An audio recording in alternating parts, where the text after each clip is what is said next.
All right. How's everyone doing? How's everyone doing? Hopefully well. Hopefully well.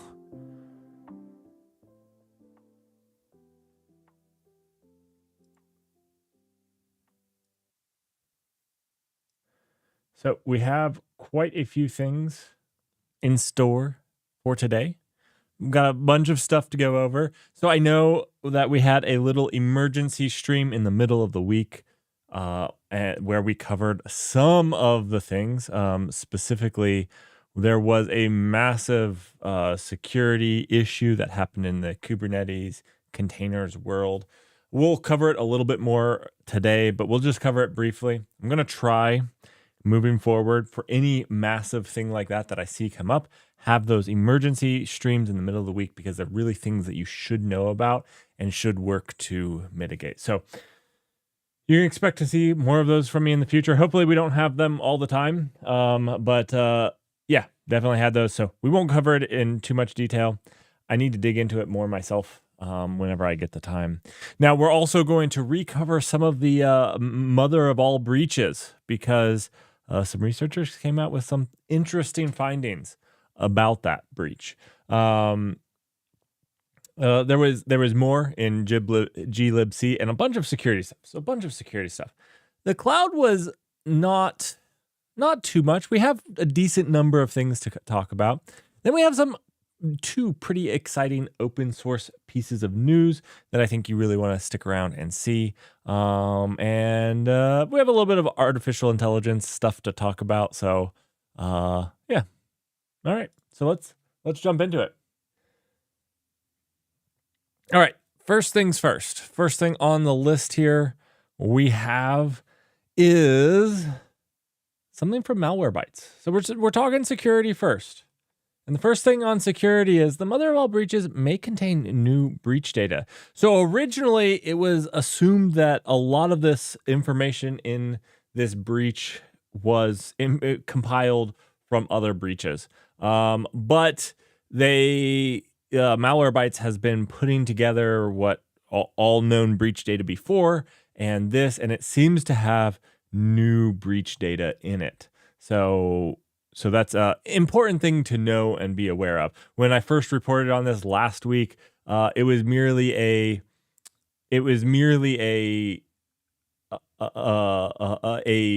breach package, like a compiling of it, and we didn't have all the answers yet. And now it seems that there's actually some new breach data in this. Exactly where from, not quite sure yet. So, anyways. Good to know about. Another interesting one that we have talked about previously before was the Thanksgiving 2023 security incident. Now we talked about it, and when we talked about it when it happened, I think they announced it late in November. I think this was like the stream right after Thanksgiving. And when we talked about it, their blog post was very, very short. So they came out with a full blog post. I'm going to throw this in chat for you all. And you're more than welcome to go read it. We're not going to go read through all of it, but they basically break down more of what's happened since then, what they've done to secure their networks better. So they had, what was it? They call it Team Red or Code Red. Maybe it was Code Red.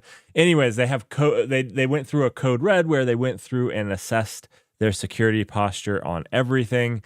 And they go through all of that. One of the things I do think that you should check out is this. At the very bottom, they have in their indications of compromise. So if you're wanting to know if you've used Okta, so this was the breach that happened because of Okta's screw up, and that they were a little salty about because it's like the second time they've been compromised because of Okta.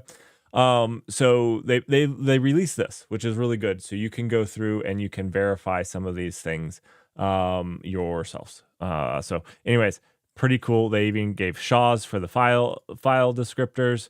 So anyways, it's pretty cool. So go check it out if you want to. I know that we've already covered it late last year.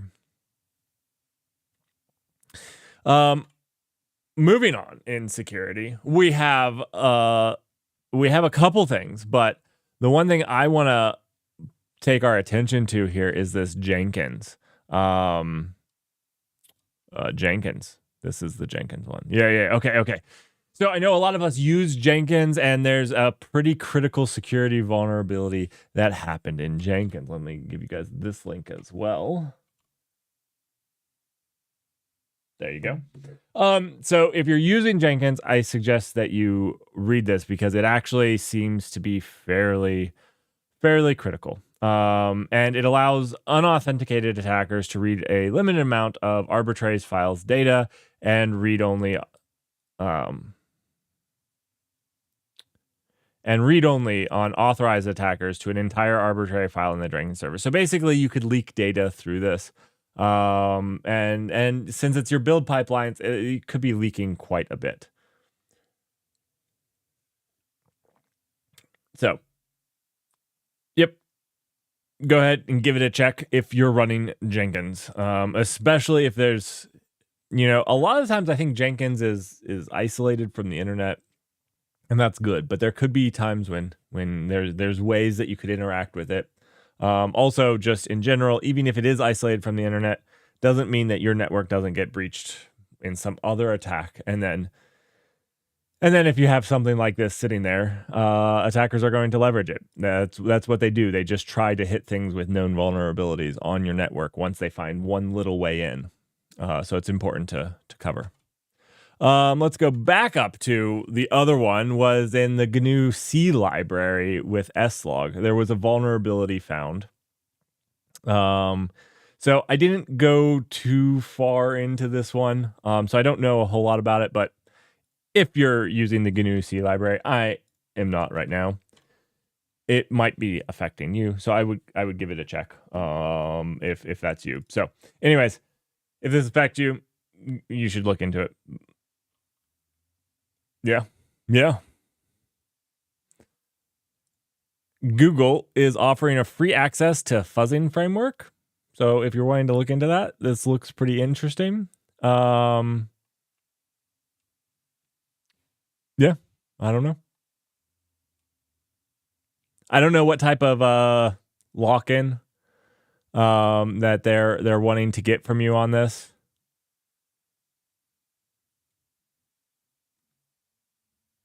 So basically, it's just an AI fuzzing tool that they have, but I don't know. I don't know exactly how to use it. I was kind of looking around and I didn't see an easy way to do it. So I don't know. If I find something really cool on it, I'll dig around some more. You can give it a check if you like. All right. Commando Cat is the second campaign of the year targeting Docker. So Commando Cat came out targeting Docker API endpoints. So if you actually expose your Docker API endpoints to the internet, which I would highly recommend you don't, there's a good chance that you will be mining cryptocurrency very quickly. So especially in cloud environments. So I would recommend not doing that at all. Yep. And that's it for security. Did anybody else see anything in security that they would like to talk about?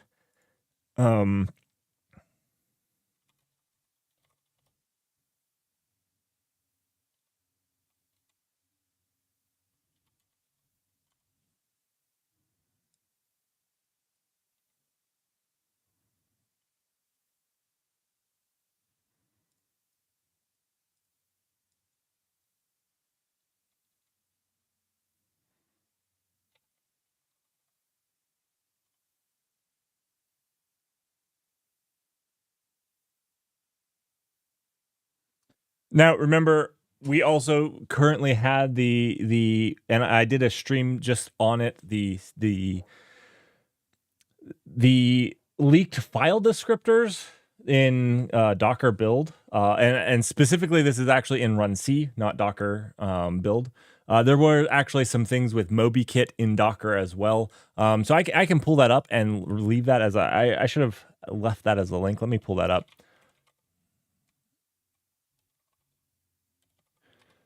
So there was 3 specifically to Docker, but 1 specifically to run C that affect even if you used cryo. because Cryo uses run CD.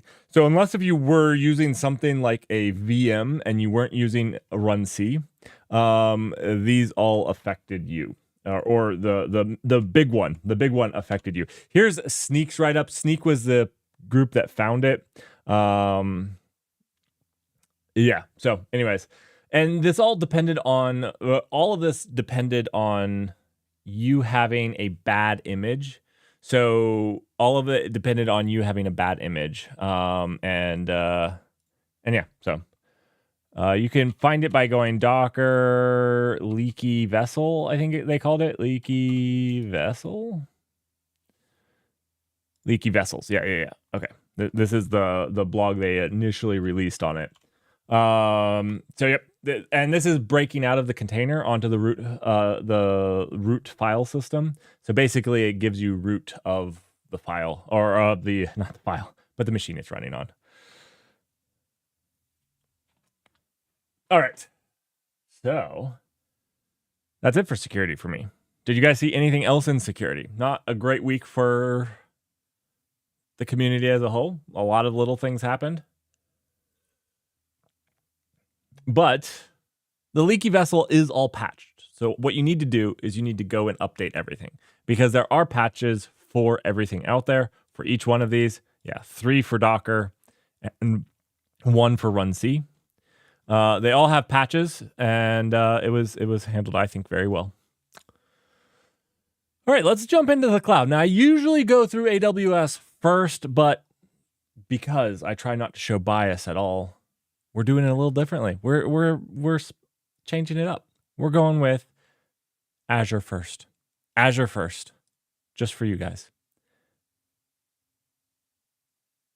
Unless you guys saw something for, I'm going to give just a little bit more of a pause, so you guys can give me another security article if you found one. Now, if you have a cloud article that you would like to also present, yeah, I encourage everybody to bring a piece of news to our news time, so it can be kind of a place where we share, because I miss stuff. If you'd like to bring something, now is the time to share.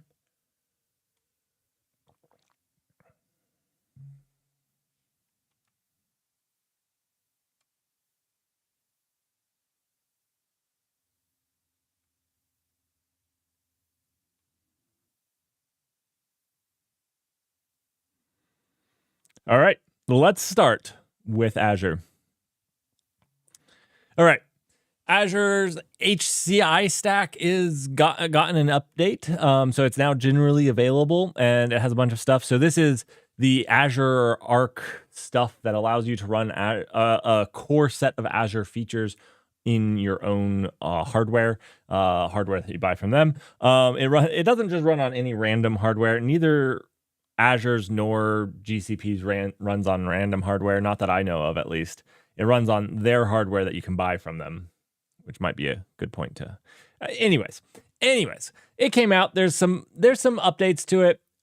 I don't use it, so I can't really speak on these. There seems to be some ARM things that help, and the Azure Arc, which bridges your Azure account with your data center account. Those types of things. Seems cool if you use it. It's out. Go check it out. All right, generally available continuous model monitoring in Azure Machine Learning. So just give you continuous model monitoring of your Azure Machine Learning. It's cool. It's out. Go use it. It's generally available. That means that it has an SLA behind it, and it's super powerful. All right, moving on. Azure API Center public preview got a couple of things coming out to it. So if you're using that, there's a Visual Studio Code extension. There's an extension in Visual Studio Code for literally just about everything. So that's nice. But you can also import APIs from Azure API Management, the CLI extension for Azure API Center, which I know a lot of us like CLIs. These things also allow you to script it a lot better. Not that I have scripted anything in the API Center. I don't use Azure a whole bunch, but this is nice to see. The last thing from Azure is the Istio add-on for AKS now supports plugin certificate authority. This is going to enable you to bring your own certificates to to Azure's AKS. That's their Azure Kubernetes service. It's an Istio-based service mesh, so they're leveraging Istio to provide this to you. And when you're using the Istio-based, I believe they have their own service mesh as well. So they have two that they support. Maybe I'm wrong. I could be wrong on that. I don't use AKS very much. But anyways, their Istio-based service mesh add-on currently is going to allow you to bring self-signed root certificates. So if you are in need of that, some people do need to bring their own certificates. You now have it. Let's jump into GCP. GCP was on fire. Okay, in that case, they actually weren't on fire. I couldn't find anything about anything that they did except for this, which I'm going to share with you all. This isn't anything that they did, but it was a cool blog article about 29 no-cost ways to leap ahead in your cloud career this February. So it has some pretty cool little learning places that you can learn about. A lot of them are Google Cloud. Not all of them are Google Cloud, but a lot of them are like Google Cloud learning things. So if you want to learn these things, go check out that link. And you can, this is the only thing I found. Did you guys find anything on GCP? I didn't. I searched through their blog. I searched through this article here, which, you know, I guess they think the week ended on Friday, but that's fine. That's fine. I think it ends on Saturday the 3rd, but they're just doing Monday to Friday. That's fine. That's fine. Yep. Anyways, I didn't see anything from them. I looked. Now, AWS actually has the big news. As of February 1st, everybody's bill has gone up in AWS. This is something I have warned you about, but Amazon's new AWS charge for using IPv4 is expected to rack up to $1 billion per year. So today is the day to switch to IPv6. Now, maybe I should make some YouTube videos on IPv6. I don't know what I would make. I'm not a networking expert myself. I do know how to use IPv6, but today is the day, people. $1 billion. That's a lot of money. That money is coming from people using AWS. So, it's something to be cognizant of.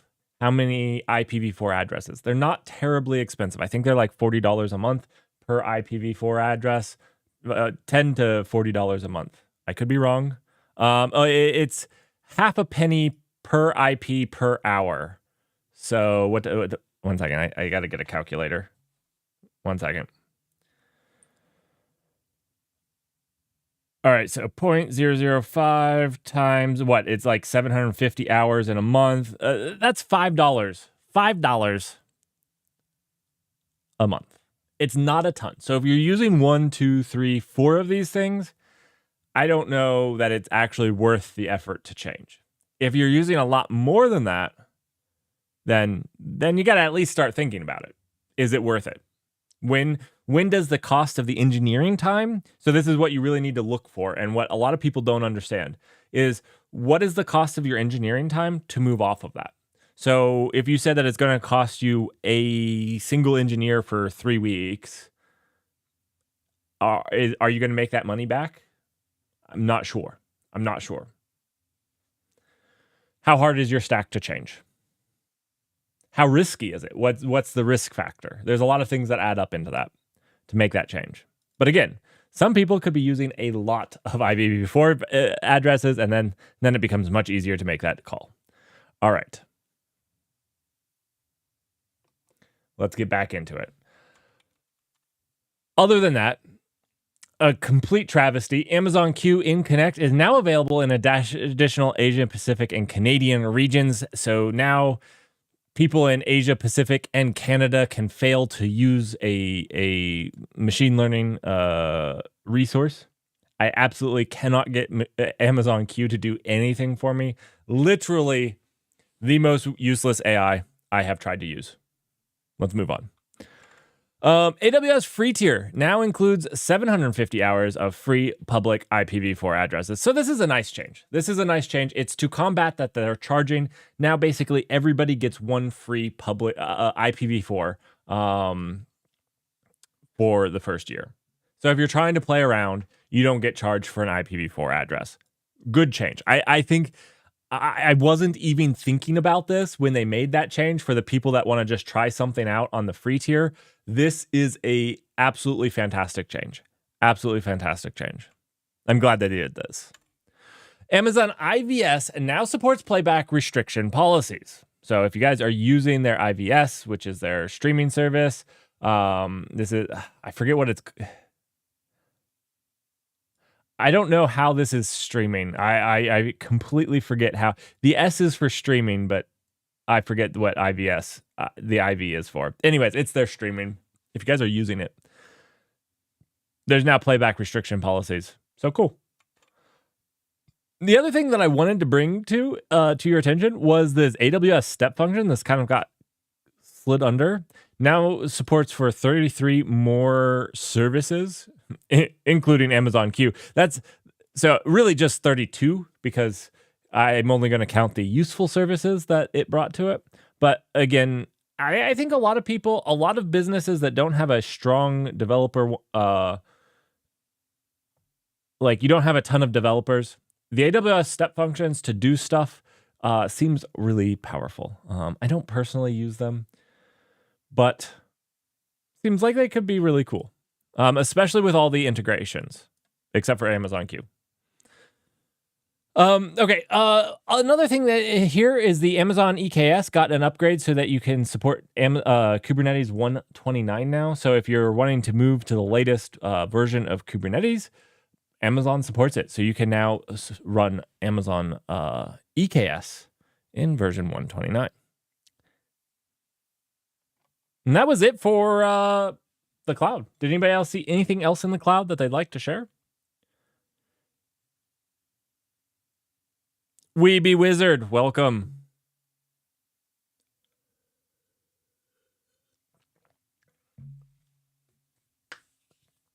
We've covered the security already, and we just finished in the clouds. So security, we talked about some of the stuff. I know I had that emergency stream throughout the week about the containers. I'm going to try to continue doing that. If there's something that's really big, we're going to talk about it before we wait till the weekend. I don't know. We'll see how people like. It was kind of a short stream. I think that if I do it again, I'm going to do a little bit more. I'm gonna come up with a little bit more content around whatever the emergency stream is. So it's not like just a 20-minute stream, because that's what it ended up being. And I don't know, that feels a little weird. So I'm gonna try to do those again, but have at least an hour of content, maybe an hour and a half. So it's not just a really, really short stream. Because that's what it ended up being. Just a really, really short stream. All right, let's talk about what's happening in open source this week. There was two big things, not four, just two. Just two big things that came up that I think you all should really know about. Now, on my main YouTube channel, I released the highlights of an interview that I had with Amanda Brock from the Open UK. Now, she invited me to make the State of Open con this year, but because of my schedule, I just could not make it. I had way too much going on.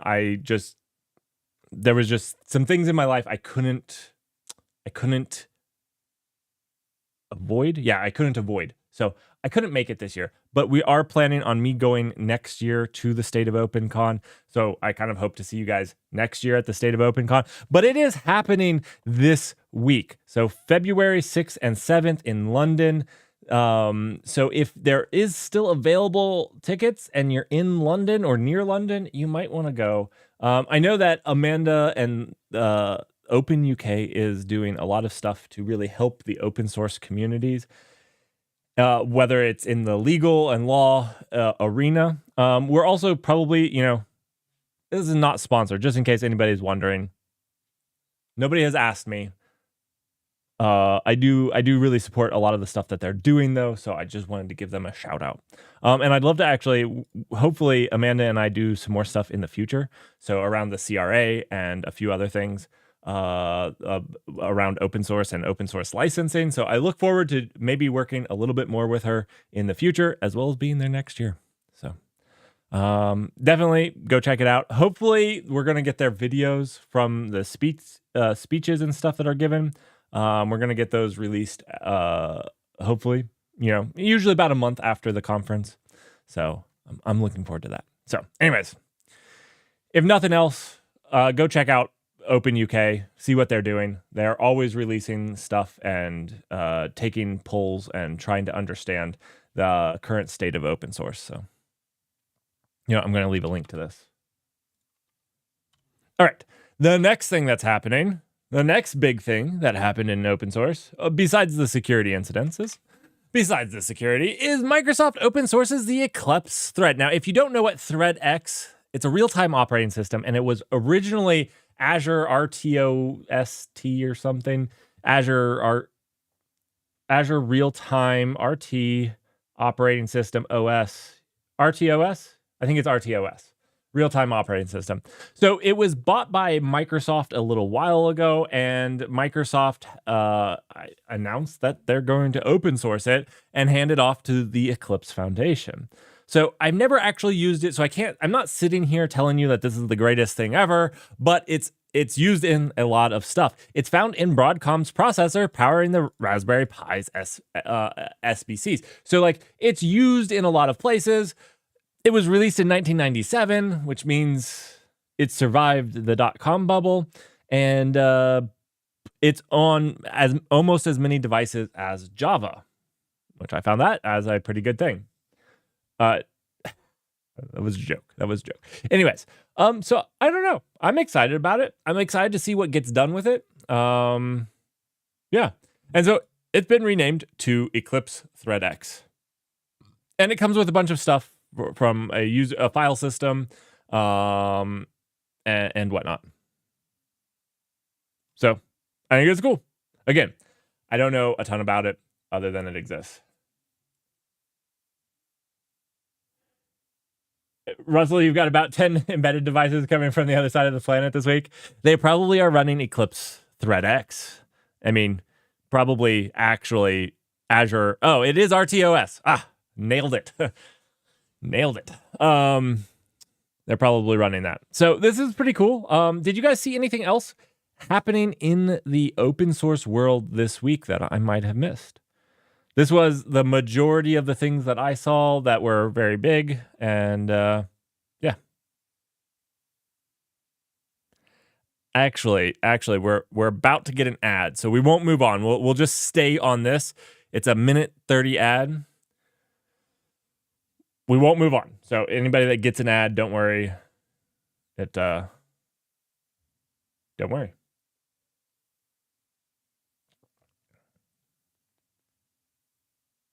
You're building a keyboard? That's awesome. Do you know what? Should I build so I want to actually, this keyboard, the F1 button is right here. And it's too close to the escape key. I have wanted to get a bigger, and I have big hands. I'm 6'2", and my hands, I don't know that my height has anything to do with my hand size, but if it did, I still have large hands.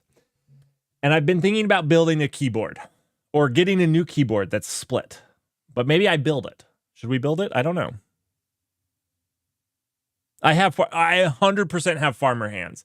100%. Not insulting any farmer out there because their hands are stronger than mine. So maybe I don't have farmer hands because they have strong hands. I have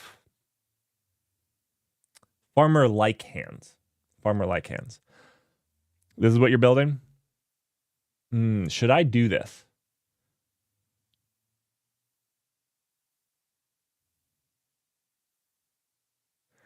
Instead of building. Does it support Bluetooth?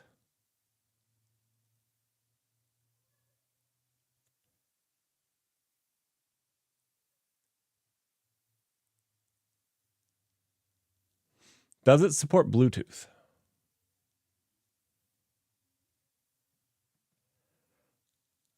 So the reason I'm asking if it supports Bluetooth, and this might sound dumb, but my desk can completely stand now, except for my keyboard cable can't make it. So Bluetooth and battery. Oh, I need a battery too. Actually, I don't, because I have a power strip on my desk. So I just need Bluetooth. I can power it. I don't need the battery power. I can have it plugged in. My desktop sits down. Maybe I could put my desktop on my desk. I don't know. There's no such thing as a longer cable. Or I could buy a longer cable. You know, that has crossed my mind. Replacing the keyboard seems like the logical thing. The keyboard really feels too small for my hands. I mishit the F1 key when I'm hitting escape in Vim. You guys have seen that. I do it all the time. I cannot hit that escape key solidly.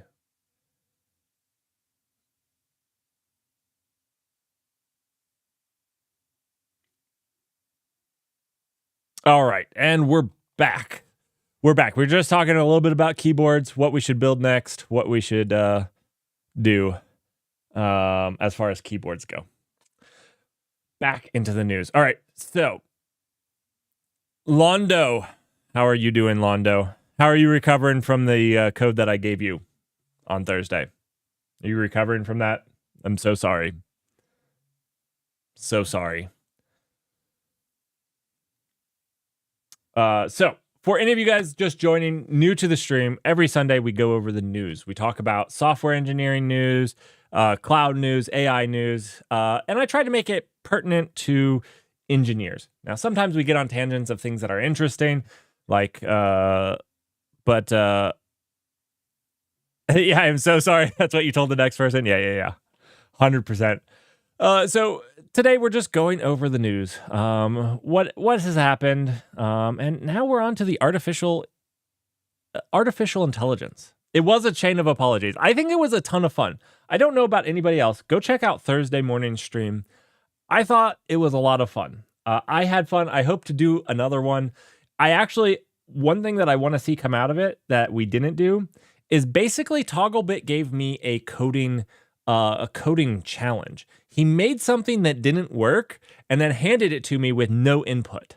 And so like I actually found it to be a ton of fun. We were like parsing a binary formatted file, but it was serializing, but it wasn't deserializing properly. And it was like a really interesting coding challenge. I thought it was fun. I thought it was a ton of fun. I want to do that more, where a bunch of us streamers just pass off coding challenges. You know, maybe make it a little bit more specific, not quite so open-ended, but like, here's a coding challenge. Have fun. It was like clustered for Rust. I had fun. I had fun doing it. So I'm going to see if we can't do more of it. I'm going to see if we can't do more of it. 100%. Londo actually made the parser kind of work. Yeah. I made the parser. I don't know that I did anything useful. But the test was awesome. Londo's like, I'm just going to make tests. That was pretty good. All right. Let's jump in to, we have a little bit of, this is going to be a little opinion driven, but we actually have some news here too. We have OpenAI unveils a less lazy ChatGPT 4 turbo. So a lot of people have been complaining recently that ChatGPT 4 has pretty much just refused to do stuff, and they're not wrong. It's been pretty lazy as of recently. The other thing that they did is they released the turbo version and reduced the prices for the turbo version. So right now, our follow and subscriber AI is using the turbo 3.5 turbo, which has worked perfectly for us. And it's gotten really cheap.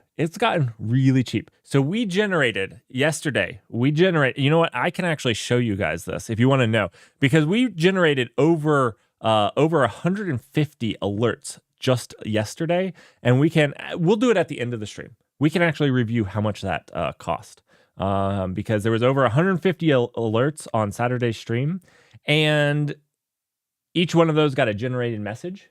and we can look at exactly how much that costs, if you guys are wondering. And each one generates about 160 characters of words. So anyways, it's getting cheaper to use.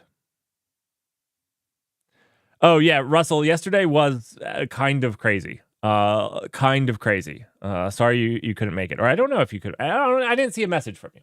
I'm going to assume you couldn't make it. That was fun. We had a good time. We did some Rust, and then we did some HTMX, which was a ton of fun. All right. Bard can now generate photos. So if you guys are big Bard users, or Google's Gemini, and you're using it, it can now create. I don't know that this affects developers that much, but I needed it. AI content. Okay. The opinion piece that I'm going here is Sam Altman said that he thinks AI is going to create one-person unicorns, and I think that's kind of ridiculous.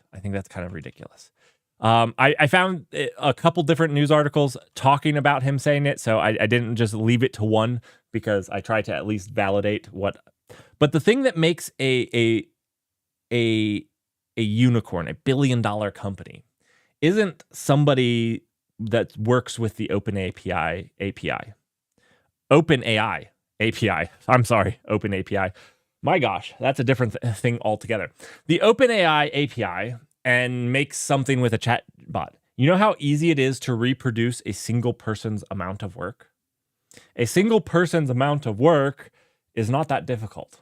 And so if one person can create something with OpenAI's API, so can a team of 2 people. So can a team of 3 people. And what can they do to expand on it? So I think I fundamentally disagree with this. I don't think that this is because the problem is, if one person can do it, the competition, the number of 1 people teams out there is massive. Absolutely massive. Absolutely massive. I don't know. What are your guys' thoughts? That's all I saw for AI. There was some Gemini updates that Google released, and Bard is actually becoming Gemini. So you can't actually find Bard anymore. It's all just Gemini 2, can generate images, and OpenAI's prices have dropped. But that was all.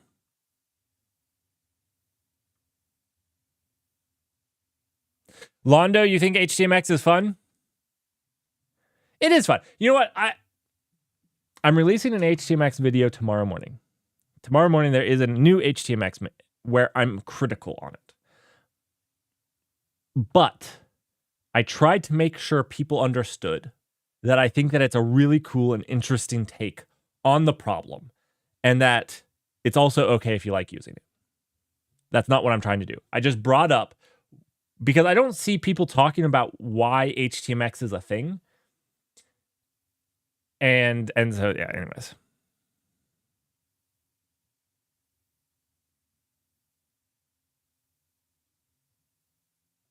It's pronounced Jiminy? Is it pronounced Jim? I don't know. I've always called it Gemini.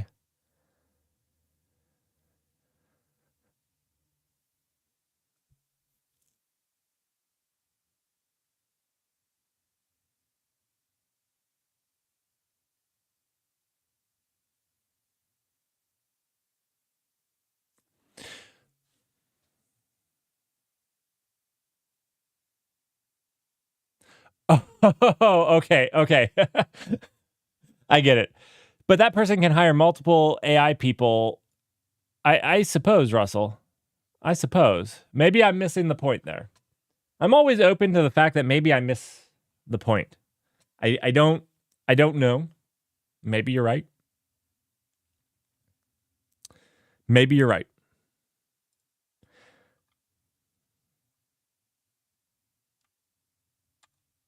All right, we have 3 little articles before we go. One I found immensely funny, that we'll save for the last, and 2 just general information about the state of tech as a whole. I was joking about using AI using AI. I thought you meant the one person hiring a bunch of like AI assistants. I got it. My bad. I wish I could claim that it was early morning. I wish I could claim that it was early morning. All right, so as a market as a whole, I tried to update you guys on like how the tech sector is doing as a whole, and really, we actually got really good news this week. As you can see in this article, that a lot of the stocks were up on really good reports from Amazon and Microsoft. So cloud software stocks led by Snowflake and Datadog rallied on Friday following strong earning results from Amazon, Microsoft, and Alphabet or Google. And so you could see a lot of this. One of the things, because some of the cloud said that the focus on cloud spending optimization, is starting to alleviate, as people are starting to get accustomed to this. And that led to, 13% year over year revenue increase for AWS. Azure growing 30%, Google 25%. So everything released, all three of the major cloud providers released good data. And then on top of that, so did Snowflake and Datadog. And I believe even MongoDB released really good results as well. So the entire sector has kind of had a nice uptick from that. Oh, guys, we have big news. We have big news in open source. Just in, you're learning this new right here. You can't find this news anywhere else. This news anywhere else. Scott B, one of the best Twitch people I know, is converting to the Superior OS. The last Linux Scott B is going to need. Everybody give him a round of applause.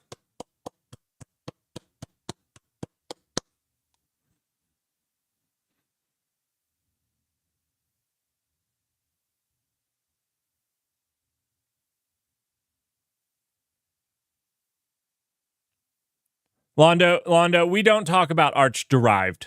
We don't talk about Arch derived. You go full Arch or you don't go Arch. Does anybody even use Arch derived? I'm seriously. Don't.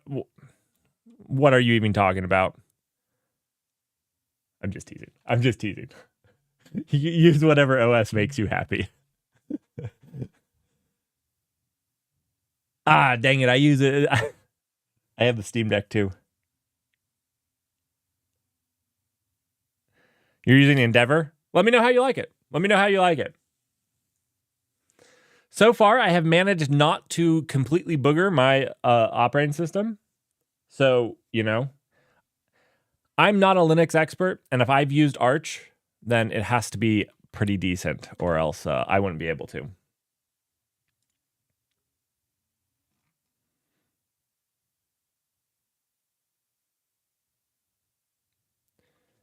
I got something in my eye. 1 second. Sorry.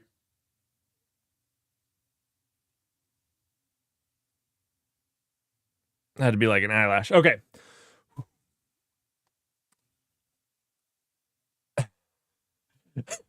Got him.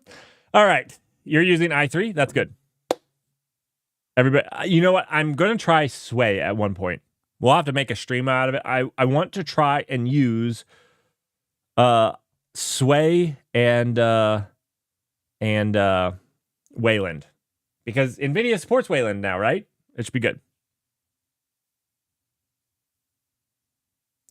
All right, so let's talk about something else. I don't know why this is in general. I have no idea. This should have been in open source. My bad, everyone. My bad. But if everybody's been trying to use the new PKL format from Apple and you've wanted to use it in Vim, well, you can now. Via tree sitter support, you get highlighting, syntax highlighting, code folding, and code snippets with the PKL NeoVim from Apple. There you go. It's there. Check this out.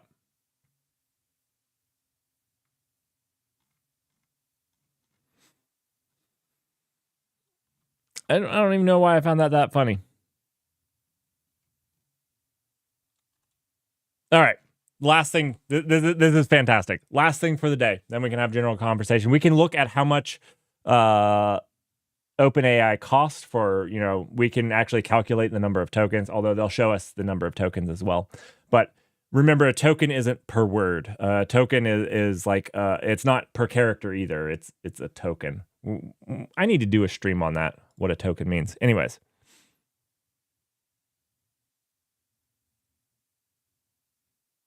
You like that it's in the Apple GitHub? I found it funny just because it's Apple, and Apple isn't known for releasing open source on their GitHub. So that's why I put it in the news. Probably wasn't super newsworthy. I don't know that anybody on here uses the PKL format. I don't even know what it looks like.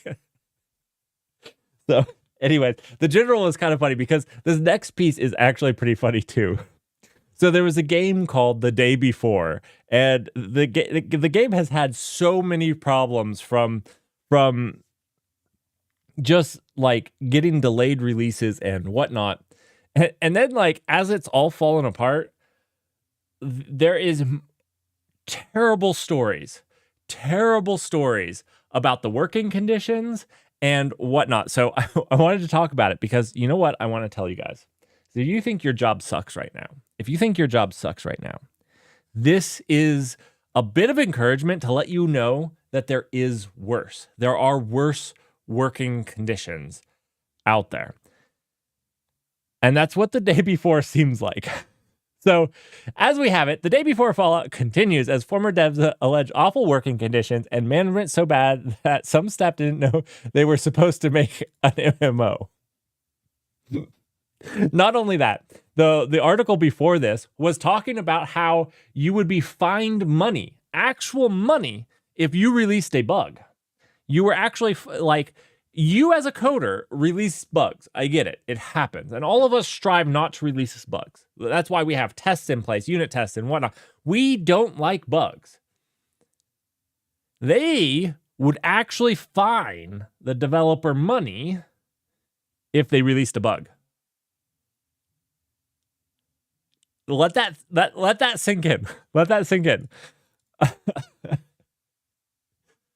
Apparently, some of them didn't even know they were making an MMO. So this has gone from really bad to insanely funny, terrible. Insanely terrible. Not funny for the people. Let me be honest. There were people here who had to live through this. And you know what? In that sense, not funny at all. 100% not funny. Funny in the sense that this could even happen is a little bit more like what I meant.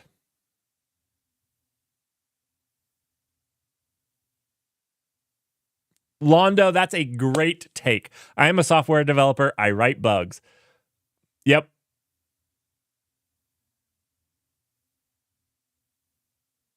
What country is it? So that was actually part of the issue that happened, was a lot of these came from post-Soviet countries and had developers that had very little choice of other places to work. Unfortunately, like I said, that's not the funny aspect. The thing that made this funny to me was like, you have management that's so bad, these people were trying to work on a game, they didn't even know what the game was. How do you have management this bad? How do you have a group of people that don't even know what type of game? That's like hiring a bunch of people to work on the next Kubernetes and not tell them. This sounds like our code relay. Here's some code, do some stuff. That sounds terrible, like laughable terrible, like right,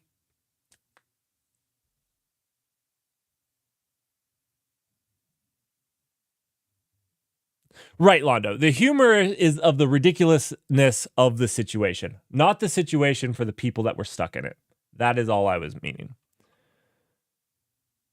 Our code relay was meant to be like that. Their development took after our code relay. We're going to call this the toggle programming methodology. The toggle. I'm just joking. Toggle, don't hate me. But yeah, so you guys can look it up. I'm going to send you this one. I'm going to send you this article. There's many more articles about it. Again, from developers not even knowing what they were making to the company actually fining developers for producing bugs to volunteer workers that were volunteering to get the game tested and done. The catastrophic.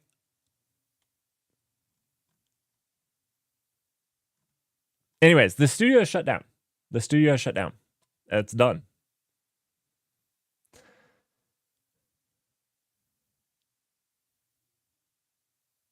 So that was the last I had for general news. Did anybody else see anything in the general news that we should talk about?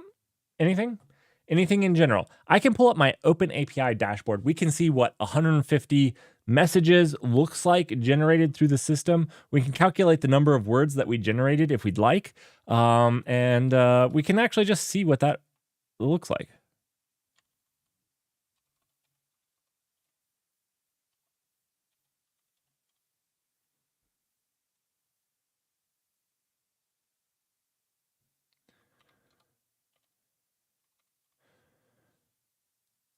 I cannot type. I'm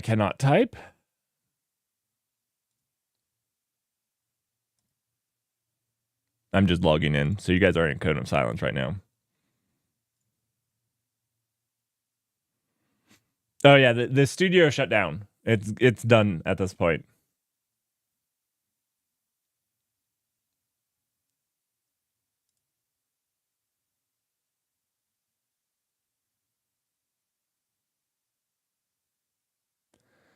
So, this is our usage stats for February.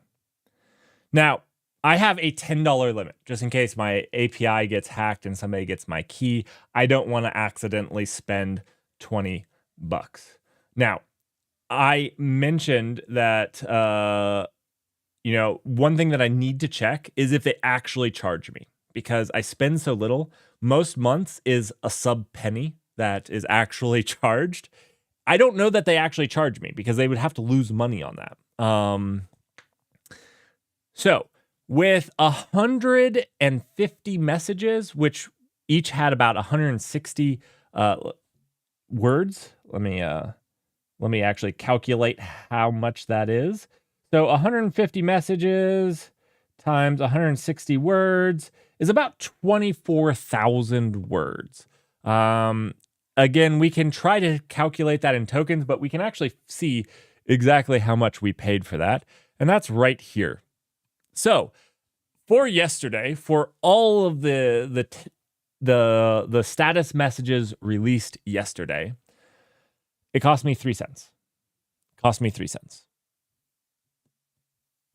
So for people wanting to know.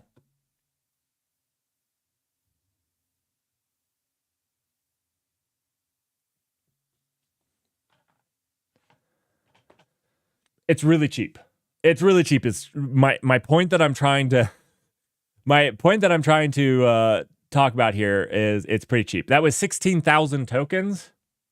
So 16,000 tokens, somewhere around 25,000 words, is what you're seeing there. And this breaks it down into context tokens and generated tokens. So what that means there, what the difference you're seeing here is context tokens are the things that I ask it, and generated tokens are the things that it produces. So when you're thinking about what we're doing, our AI has a couple things. It's given not only the question that it responds to, but it also is given the context that, hey, we're Dungeons and Dragons GPT, and you're supposed to respond like a game master. That's what that's the context. And then we ask it a question. So there's quite a bit in the context one, but again, this is everything that it's charging.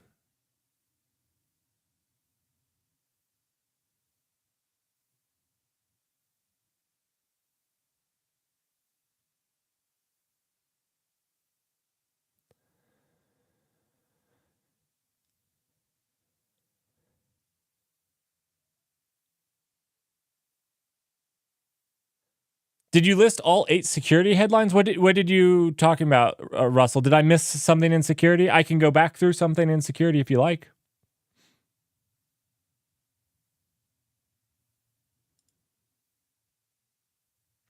I know people were asking yesterday about how much the generation would cost. So I wanted to cover this for people that had questions and why, like why I haven't prioritized running it locally. When this can happen. So as far as topics go, we talked about so let's do a really quick news recap. Because actually a lot of people missed the security. So we'll do the security really quickly, just shotgun approach. We talked about the Thanksgiving 2023 security incident. I know that I talked about it in the news right after Thanksgiving, but Cloudflare actually released a much longer blog article on it. So this is the one that was caused by Okta. This is the one that was caused by Okta, and they were kind of salty about it. If you remember in the thing, they were kind of salty about how they were talking about it. Anyways, they released a much longer the type that we expect from Cloudflare these days.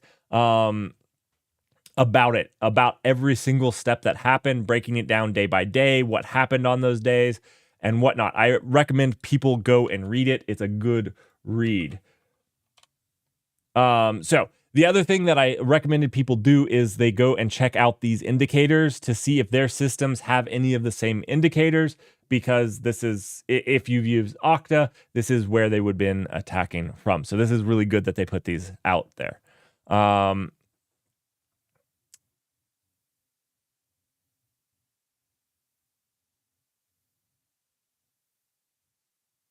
We talked about leaky vessel, the GNU-C vulnerability for root access. Yes, we talked about those. So we had here the GNU-C library syslog vulnerabilities with these here. This was, again, this one here was a heap-based overflow. There was another one. There was three. One of them was about the file name being too long with an overflow. And then here's an integer overflow in this one as well. So we talked about that. We talked about leaky vessel. Now, I know I had emergency news stream. And what I want to talk about with that is that there's improvements that need to be done on that. So on Thursday, I had an emergency stream talking about this because it was a big deal and everybody needed to be on it. And I thought that some of these things, when they're released, needs to be talked about immediately, and not just when Sunday rolls around. And so what I want to do is make those. Now, what I didn't do a very good job. This was my first time doing a emergency news segment. I need to have at least an hour of content when I go live. That's one thing. One thing is I need to have an hour of stuff to go over. I don't know exactly how to do that because I don't want to just make an hour of content. I'd like to have an hour worth on the topic, or maybe I need to have a few other news articles to go along with it. I'm not sure, but I'm working on it. So we covered that on Thursday, but we also covered it again a little bit today. Now, one that I didn't see in here was the Tor vulnerabilities. So let me go look that up really quickly. Let me go look that up and see what we're talking about here.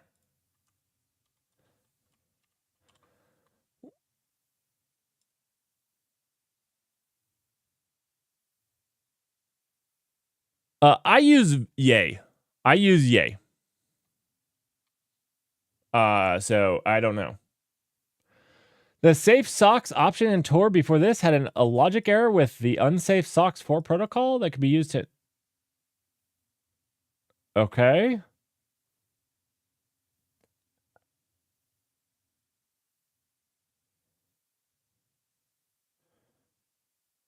Oh. Paru? I don't know how to pronounce that. Paru? Is that a nice one? I've always just used Yay.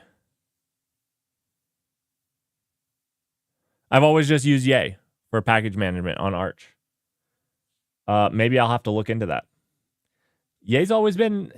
the only problem I have with Pacman and...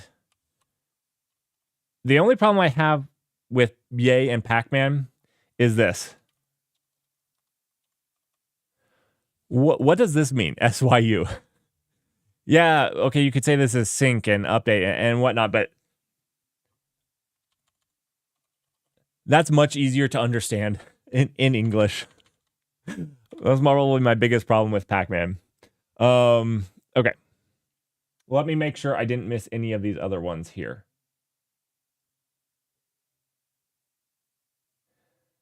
Citibank is being sued is another one that I missed. What are they getting sued for?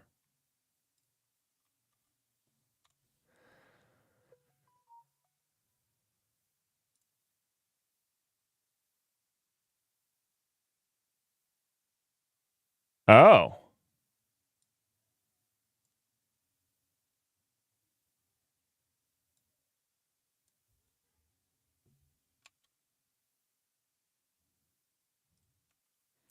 Thank you, Russell. Thank you, Russell. All right. So Tor audit finds 17 vulnerabilities. You know, you know what? You know what? Hot take here. The NSA knew of all 17 vulnerabilities before now. The NSA is so mad with this audit. The NSA is, they probably know of all 38 vulnerabilities, but oh, they're just giggling that that they only found 17. Holy crap, that's a lot of okay, so this is a lot of vulnerabilities when you think about it. When Tor is supposed to be this safe thing, where the Tor is supposed to be this thing. I can't believe I didn't see this. I don't use Tor myself, so you know, maybe it's not something I watch. Cannot believe that I saw it. 17 is a massive number of vulnerabilities for something that's supposed to be your security.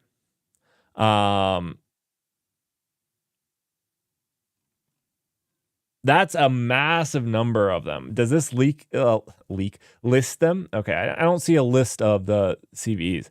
That's a massive number. And then Citibank is getting sued to protect and reimburse victims of electronic fraud.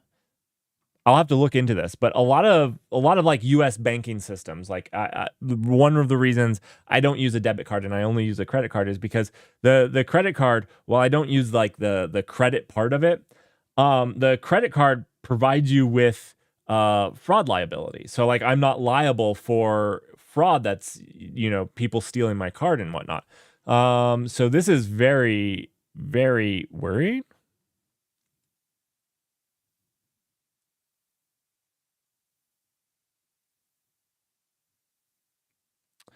Very worrying.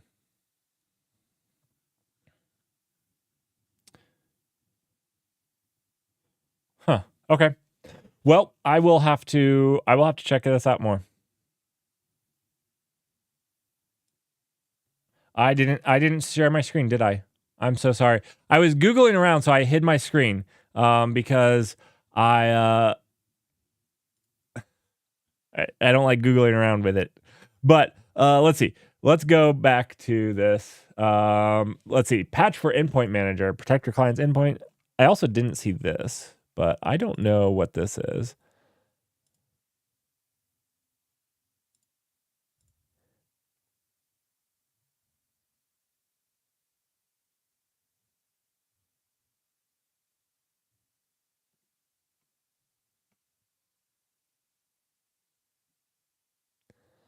I'm not sure what this is.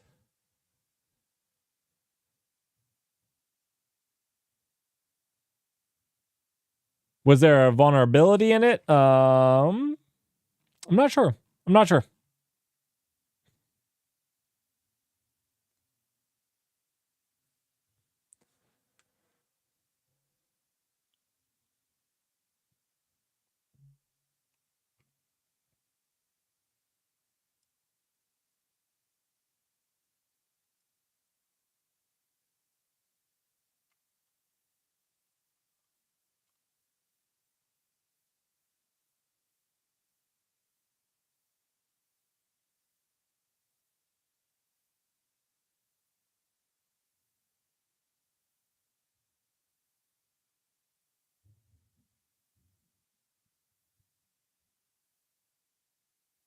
Oh, is this banned by the CISA for federal agencies. Is that what it's saying there?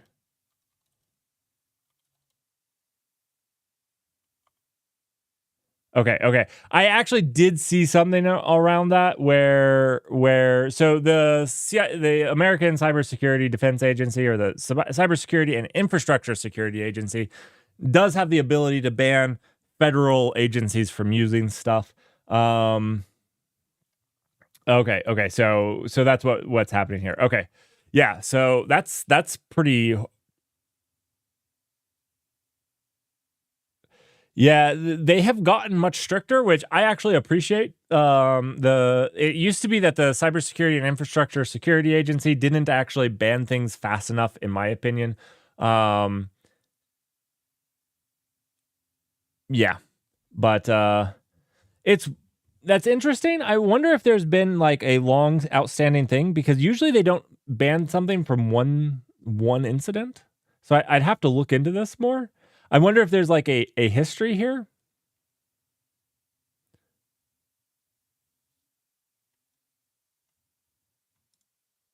I wonder if there's a little bit more history there.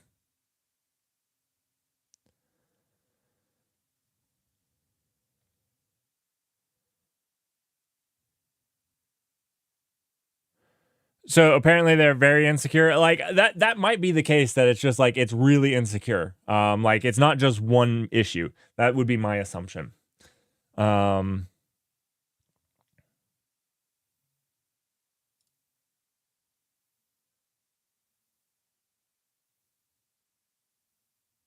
right.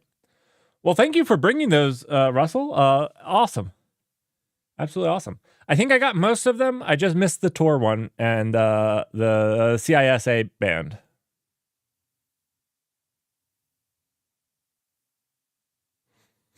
Oh, that would be a good idea. The filler content for the breaking news episodes could be like reviewing older security incidences, like the Cloudflare one. I could actually go over. I could have gone over this one, where we had already talked about this because we talked about it in November, but they brought up a deeper dive, and we could have gone over like the time frame and everything. That's actually a really good idea. I'll bring that up, or I'll put that in there, as like some, I don't want it to be filler content. I just feel bad that like when I did it, it was very much like, I want you guys to have this information immediately, because really, we've already patched our servers for the containers vulnerabilities. And that's what I wanted people to be able to do, because I kind of felt like if I waited till Sunday, the vulnerability has been out there for a while now. And so I really wanted to do that, but then it felt kind of, okay, well, I'm done now, and see you guys later, because I had nothing else prepared to do.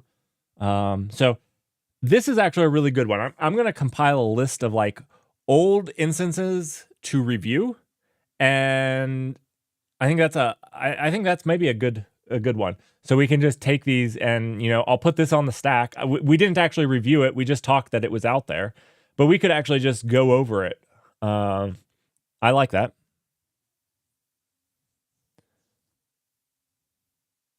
Live patching.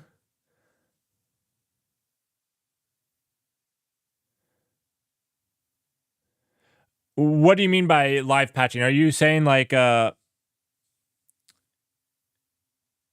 don't know what you mean there.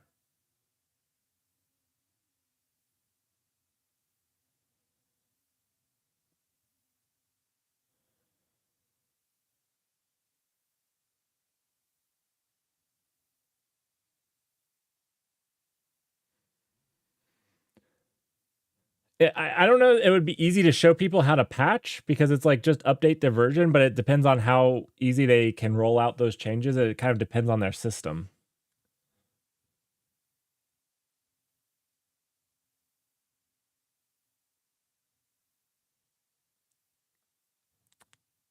I can try that. If people would be interested in seeing some live patching, like how to update stuff, I'd have to think about it. I can't just say that I would, Russell, because the only thing that I'm thinking of is like, I feel like those lend themselves to two things. One is like a super sterilized, that's not actually how people would do it in real life. And then the other is like 30 hours of setting up an environment that's like, but then it's like highly specific too. It's like, okay, I'm running this and this and this, and to not have those things go down because they're stateful sets. Well, maybe they don't have stateful sets, or maybe my example didn't have stateful sets, and the person doing it has stateful sets, and that changes everything. So it's either too specific or too generic. Like, that's how I feel with a lot of those. And maybe that's just me. Maybe I haven't thought about it enough. If there's a certain thing that I could do, I would love to. I have to think about it though. I have to think about it. Just because something's hard doesn't mean that I don't want to do it. It just means that I might not have a good idea of how to do it well. No, like actually patching is something I don't think people understand. Maybe they do. I don't know. I don't know whether people do or not. But you have to patch the whole stack. So you got to patch the entire stack. And that means that, like, so for this vulnerability, this was on let's say this is a host. And this was actually on the container runtime. Run C. And so this was not patching your application. Your application runs somewhere up here. And this was not about patching this. So even if you had a way to continuously deploy, so let's say this was a vulnerability in the base Debian image. You have some base Debian image that you use to deploy, whether it's a VM or if it's a container, it doesn't matter, this container. And the vulnerability was in here. What you would do is you would make a new one of these, and then you would deploy it. And whatever your deployment strategy is, it's fine. It's done. It's easy. Because a lot of the times I'm finding nowadays, people have this deployment strategy, whatever it is, done and thought out. What sometimes I see happen is people don't think about, well, this now has a problem. This. And in this week's instance, it was this. So you didn't need to deploy anything new. You didn't need to redeploy your infrastructure. It was actually now just doing a roll and restart of Kubernetes to update the host.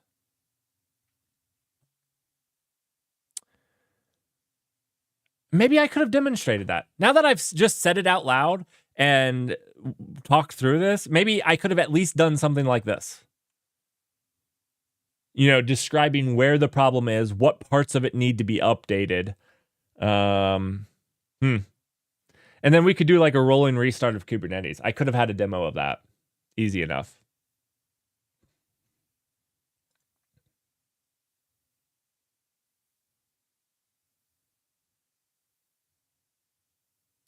I'm drawing with a mouse. It's not real great. I know. I actually have a drawing pad, but my wife takes it every once in a while. And then I've got to go find it. So I just draw with a mouse.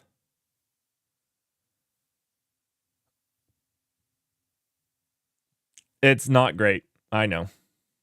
I mean, like, let's be honest. If artistic ability was, oh, this is like Excel-a-draw. I'm so sorry. I misread that. I'm so sorry.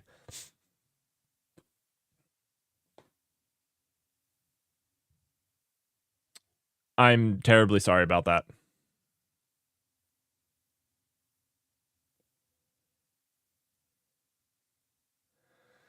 Yeah, if I had 1 ounce of artistic ability, I'd have better animations in my YouTube videos. I am not artistic at all. I am not, like, I struggle writing my name with a pencil.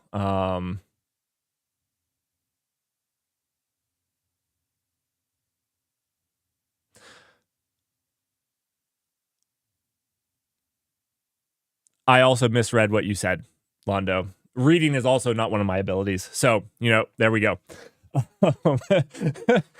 There we go. All right.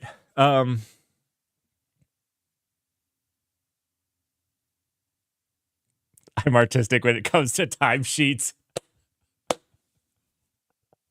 A true artisan here. Russell is a true artisan here. But But yes, anyways, the leaky vessel was 100% a infrastructure thing to be patched, which sometimes can be a completely different patching. Now, what gets interesting is some of these a lot of the times these are completely different patching strategies that you go through. And a lot of the times the patching strategy that you use for this will be the same that you use to upgrade Kubernetes and upgrade all the tool sets on the distribution that whatever you're running. So when you're thinking AWS, this would be your AMIs, your base images that you use to run your Kubernetes cluster. What you'll do is you'll build a new AMI, and then you'll deploy that out one by one into your cluster. That's generally how that goes. If people want a video on how to do this with EKS, or I can figure out how to do it on AKS and whatnot. I can do it pretty easily on EKS and GCP. I can do this. Just a basic base machine patching strategy. We can go over that. And we can do that in one of the emergency news segments too.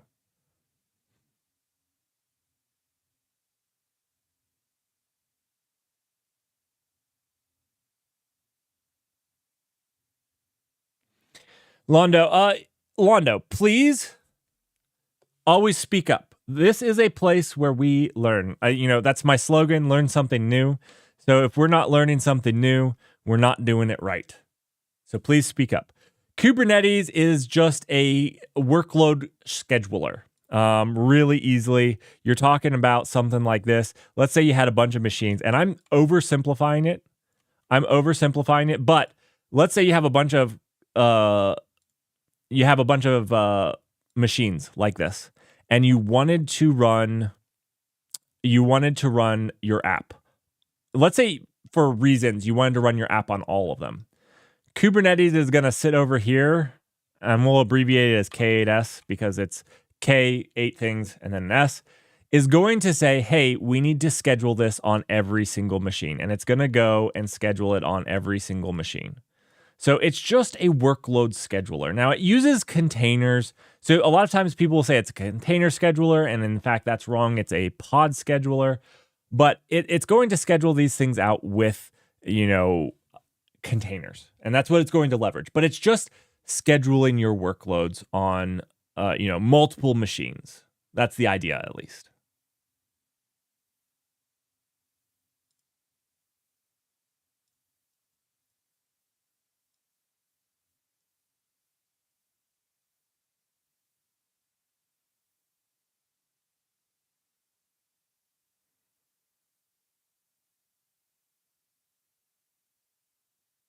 There you go. That's all you need to know.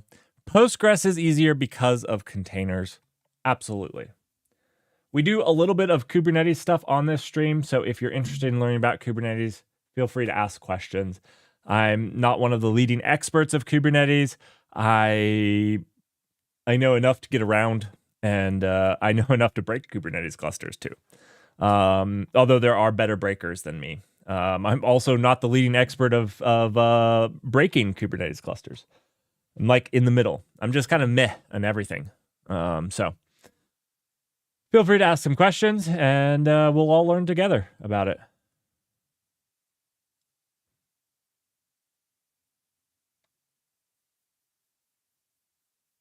It's a distributed system D written in Go. You know what? Russell summarizes things so eloquently. I use like 20 words to I use like 80 words to do what Russell did in 6.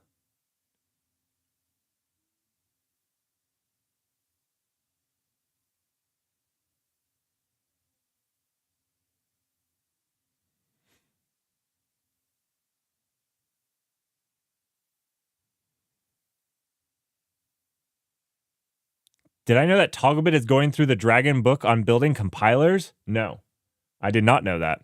Is he going to write his own language now for... Oh, no. Toggle. The Scottish guy? I don't know about the Scottish guy. I was thinking about a British guy breaking containers on me, but maybe the Scottish guy. I think the Scottish guy is the best at fixing them.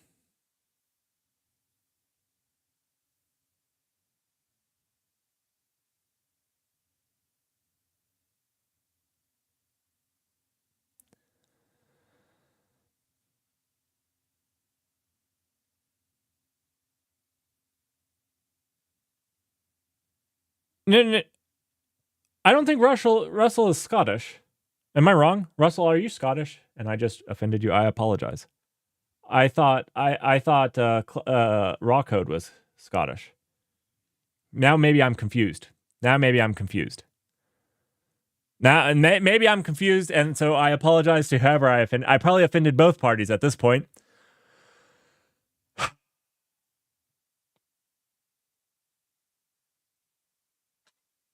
I probably offended both. I'm sorry. Okay, so Raw Code is the Scottish guy we're talking about, because that's what I thought we were talking to. I would say you were the best breaker. You, my goodness, you break Kubernetes clusters in ways I would have never imagined. You are an artist when it comes to breaking Kubernetes clusters and ruining people's days. Russell.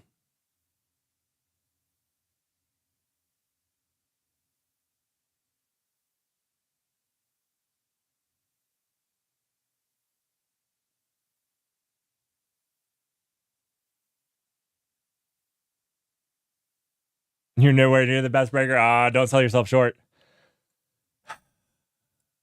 I'm actually excited. So actually, that's a good piece of news, and maybe I'll talk about it next week a little bit. I heard that Raw Code is getting a new place, a new home for Clustered, which is actually really exciting. That it's getting a new sponsored backer to it, and it's actually a really great time to learn about Kubernetes. I'm really excited about it. If O'Reilly is really picking that up, we'll cover that in the news. That's actually a good piece of news information, because that's a really good thing that's happening that I think the community is better with. I think the community is better with it. So that's a good call out. I will make sure to do that. Maybe Raw Code will join the stream, and maybe he'll give a little talk about it and what he's doing. Because if you're wanting to learn, Raw Code does some of the best educational material out there. So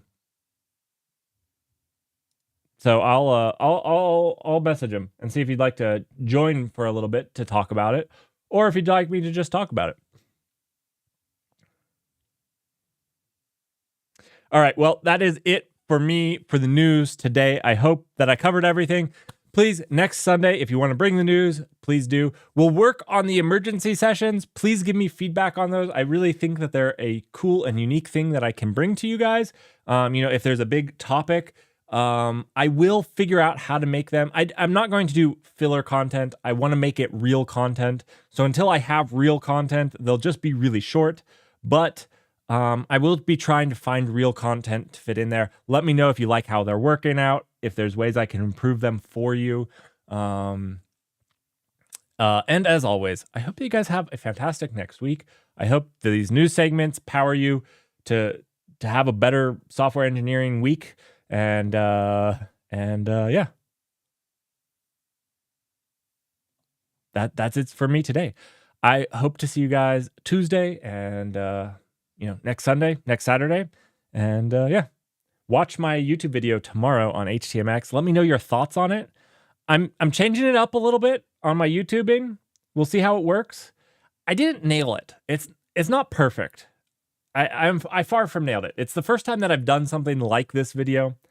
And I want to see how people like it, but I need to try it one or two more times. I'm not accustomed to filming that style of video, and because of that, I didn't do a great job of filming that style of video. But I want to try some more, make them a little bit more fun while being educated. That's the idea. So, anyways, let me know what you think about it tomorrow, or whenever you get to watch it. That would be awesome.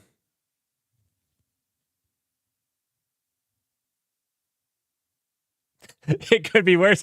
We could all be told that we were supposed to be working on an MMO.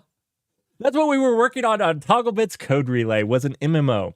It was fantastic. We all worked really hard on ToggleBits MMO, and it was actually, that's happening tomorrow. ToggleBit is doing a recap of that tomorrow, so you should join that recap. That will be awesome.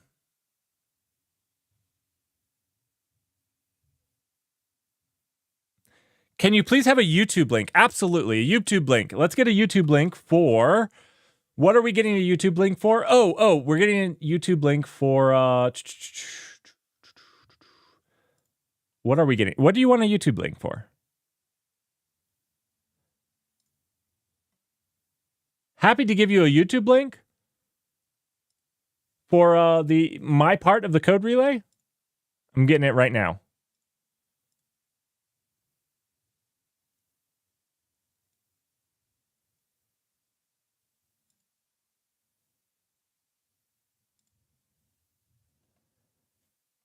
So this is for my live channel.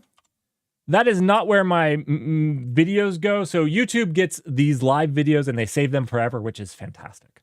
But pretty much that's all that they do. They just go there to live. But if you're wanting my main account where I make like long form content-ish, that is found here. Let me give you a link for that too. It is in my Twitch stuff, but there's my main channel. You guys more than welcome to let me know what you think about those stuff. Anyways, thanks everybody. Have a fantastic week, and I will see you guys next time. Maybe Tuesday.